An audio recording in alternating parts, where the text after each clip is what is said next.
Dito kami sa laptop factory. Yan. Yes, sir, kompleto naman. Walo. Sige, sige. Ito. Yan. Apat tapos sir. Ang ganda ng ano niya, Exos niya. Tapos sa likod dito, Exos niya din. Ayan. Tapos sa pag-contact sound service sir, ito. Ayun na palang brand niya to. HP yan sir. HP Victus sir. Brand new to mga idol para sa student natin. So ano, naka-display doon Indicator ng charging niya sir ito. Okay, kitang-kita. Tapos white po pag puno, pag puno. Anong kulay? White pag puno na? Opo, orange pag nag-charge. Okay, sige.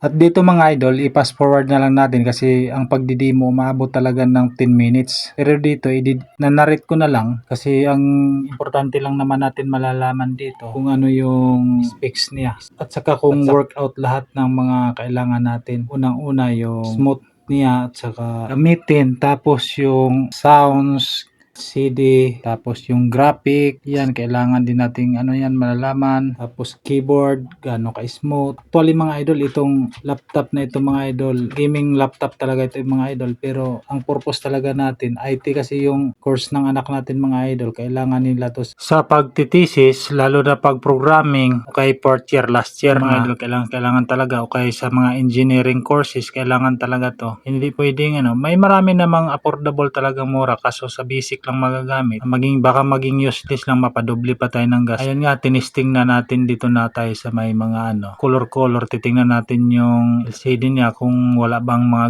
guhit. Tapos yung mga keyboard, tinitesting na talaga lahat ay functional talaga lahat at working. At sa bukod sa pagdidemo na ito, mayroon pa namang 1 week rigid testing ng anak ko kung pag may mga problemang malalaman, pwede namang i-replace. As brand new din i-replace. Kaya yan ang nakagandahan. 2 years warranty pa. Ayan, pati yung sound ng speaker, tinitesting talagang gumagana. Dalawa yung speaker niya. Malakas din naman.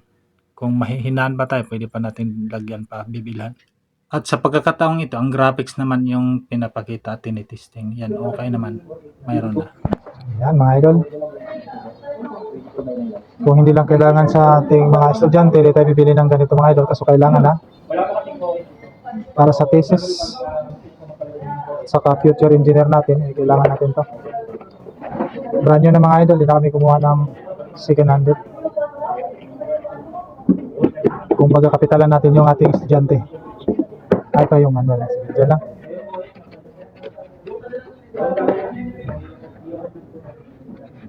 Ayos. Deal na deal, done deal. Mga idol. Ito yung seller namin na guwapo. Thank you sir. Thank you sir. Ay, mahal talaga ito dito basta-basta.